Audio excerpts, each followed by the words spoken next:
बाबींविषयी मी बोलू शकत. सर, एक शेवटचा प्रश्न आहे सर. काल उद्धव ठाकरे यांनी भावनिक साथ घातली होती सगळ्या आमदारांना. शेवटचं एकदा त्यांनी बोलवलेलं होतं, पण त्याच्यानंतर ज्या घडामोडी घडत आहेत आजचा दिवस उजाडला आहे आणि एकनाथ शिंदे यांनी असं वक्तव्य केलं की तुमच्या मुलाला आणि प्रवक्त्यांना आधी थांबवा, ते जे बोलते त्याच्यानंतर आम्ही पुन्हा तसं परत येणार. ठीक आहे, त्यांना असं असेल तर मी आजपासून बोलायचं थांबतो. मी जे बोलतोय ती माझ्या पक्षाची भूमिका मांडतो. मी एक शिवसैनिक म्हणून बोलतोय.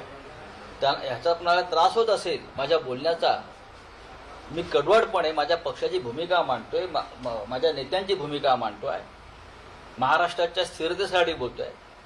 महाराष्ट्राचे तुकडे करण्याची योजना सुरू आहे या निमित्तानं, हे आमदार फोडून, त्याविषयी बोलतोय. याचा जर कोणाला त्रास होत असेल तर ठीक आहे, आपण आधी मुंबईत या.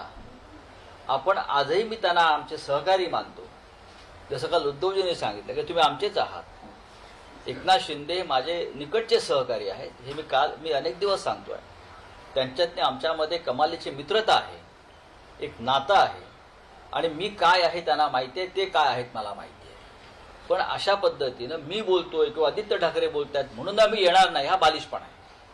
आदित्य ठाकरे पक्षाचे नेते आहेत, ते ठाकरे आहेत. नक्कीच ज्या प्रकारचं वातावरण महाराष्ट्रात झालेलं आहे, शिवसैनिक उसळून बाहेर पडलेले आपण पाहताय, अशा वेळेला त्यांच्यासमोर जाऊन बोलणं, त्यांना मार्गदर्शन करणं, हे आदित्यजी असतील, उद्धवजी असतील, मी असेन, आमच्या पक्षाचे इतर आमचे सहकारी नेते असतील, हे त्यांचं कर्तव्य आहे. आम्ही कर्तव्य पार पाडतोय. याच्याविषयी तुम्हाला गुवाहाटीमध्ये छातीत कळायचे कारण नाही. मुख्यमंत्री इस्तीफा दे सकते हैं? हम आखिर तक लड़ेंगे और हमें पूरे विश्वास है